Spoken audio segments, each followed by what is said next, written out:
Man, do I wish that I was Lois Lane.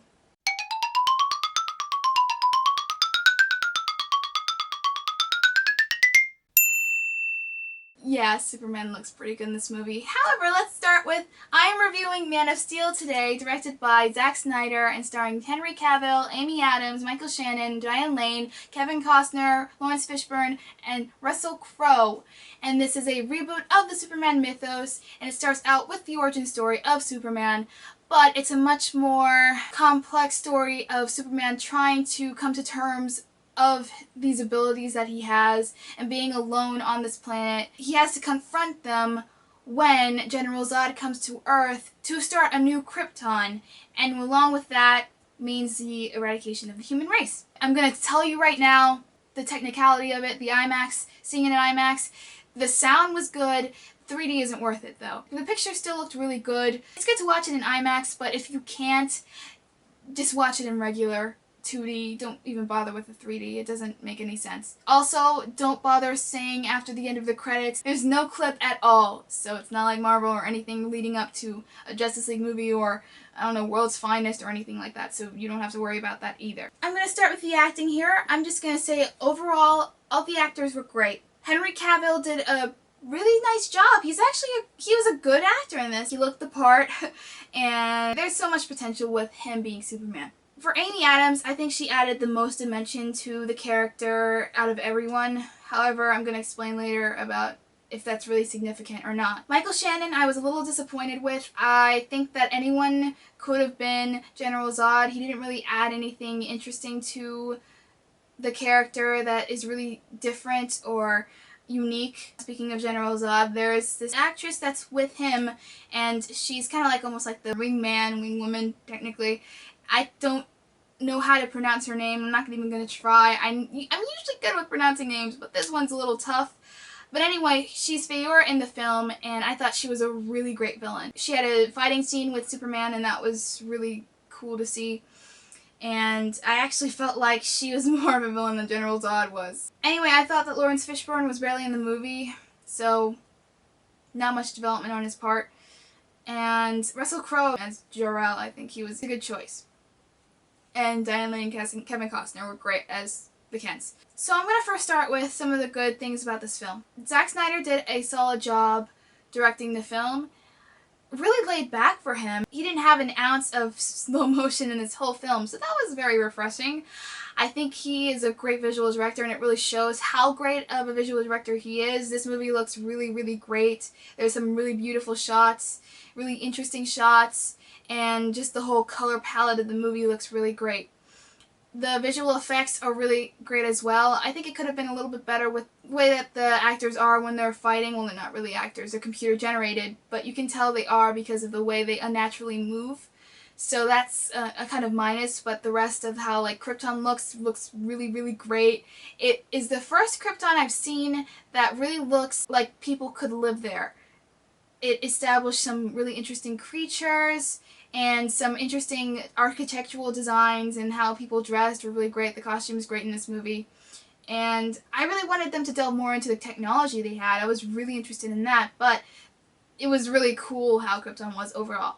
So for all of you that complained that Superman Returns didn't have all the action sequences you want, you will get a lot here. I think there is barely a breather in between action scenes, so if you're a person that wants to see Superman kick butt or just see awesome stuff with General Zod and everything, you will get that, so no worries there. I think that the music it could have been better. I was expecting more from Hans Zimmer. The thing is, I got the soundtrack a couple of days before the movie came out, and I was really digging it. I thought it was great in the trailer. However, most of the themes you hear in the trailers, the more later trailers, like trailer 3 and onwards, are most of the themes in the movie, and they play them over and over again. There are others, but again, they use those others to play over and over again. So it didn't really feel like there was a lot of range in the score with this one, and I was a little disappointed with that. I know Hans Zimmer does really great scores, and all of his tracks usually have something unique to them. Even if they play the same score, they had something unique to that theme, so I was a little disappointed with the score.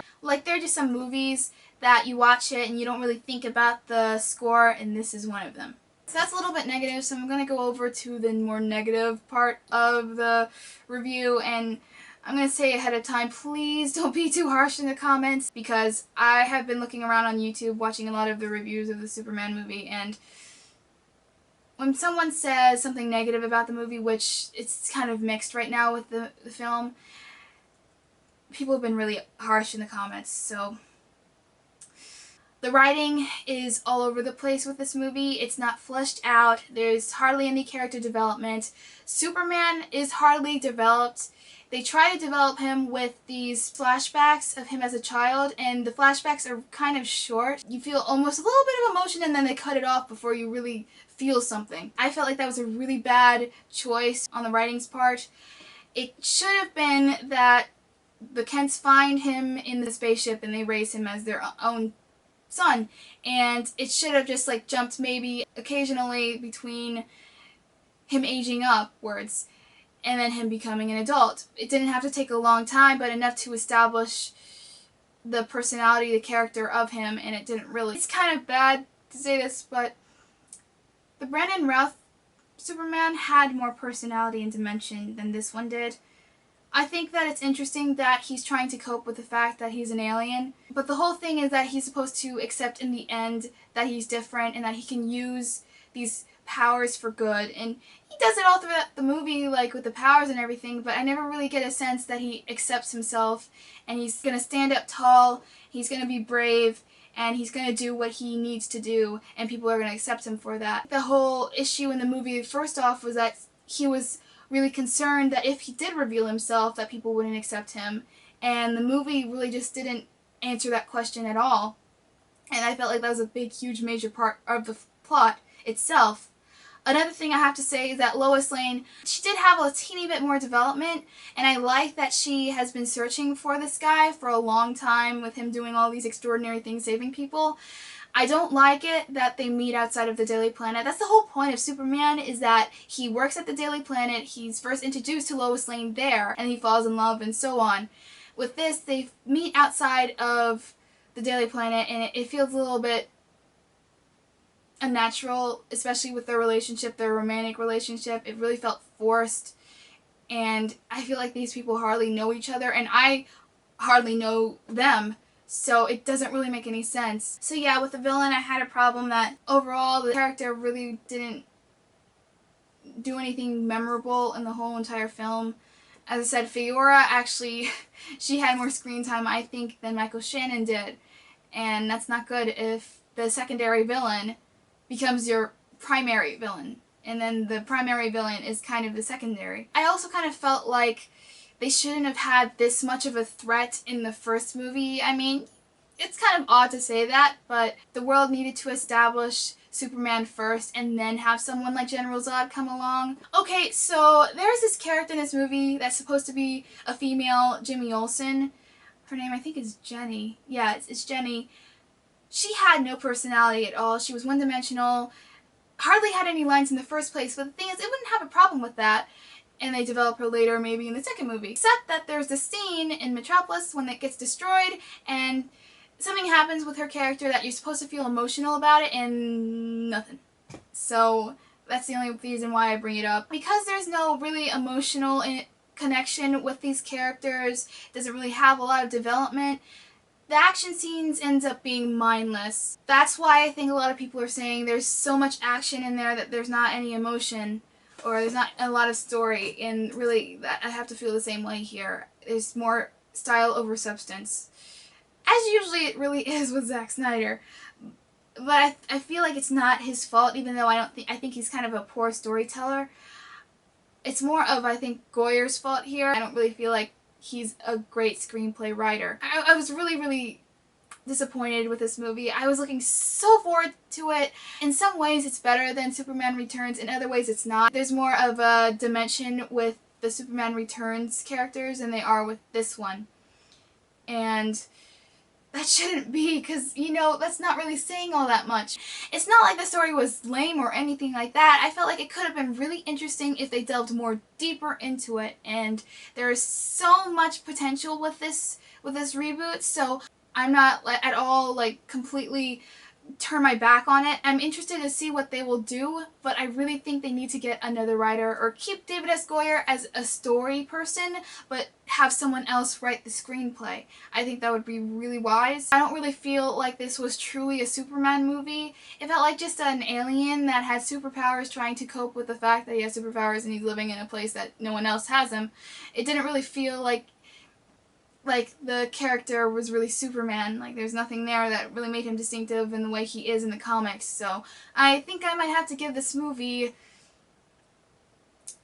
3 stars. It is taking a step forward from Superman Returns. I might go back and see it again. I think there are a lot of details that I might have missed. The costume design's really great, the visuals are really great. There is emotion, however it's not as much as you think it would be from what the trailers were leading you to believe. It's much more of action and not enough of paying attention to the story and the development of the characters. So I hope that they improve in that on the second movie. I think there's a really good chance that Snyder and Goyer are going to be back because Warner Brothers, I heard, was really impressed with this movie and happy about it. So probably they're going to try to get them back. So I just hope that maybe Goyer has a second person along to write it with him. It doesn't have to be Nolan, but it's got to be someone else that's capable of writing a screenplay. I don't believe he's a very good screenplay writer. But Snyder, yeah, he was fine. I think that he is much more still of a visual than a storyteller director, so that's a little bit of a concern as well. But I think that the acting was really great. The music was good, but it didn't really stand out in the film. The action sequences were fun to watch, but I felt like the movie didn't really have a lot of heart in it. And I think that's what you need in a Superman movie to really make it stand out. I'm eager to see how things are going to progress in this universe, but right now I'm a little bit disappointed. It's worth a watch if you're a fan of comic book movies, Superman, but if you're a real big huge fan of Superman, then I don't know how you might feel about this movie. I think you will notice that there are some problems with it. But it was really cool to see that Lex Luthor did make an appearance, well, not himself, but Luthor Corp. Like I saw it, I think 2 times, maybe 3 times in the movie, that they had a sign like the logo on a truck or something like that. That was really cool. I didn't see the Wayne Tower anywhere in the film. I might have to watch it again to see if I can see it. So yeah, I still have hope for this reboot, but it could have been handled a little bit better. So thank you so much for watching. Please subscribe. Remember to always keep it real. Please don't be too harsh on me. Goodbye.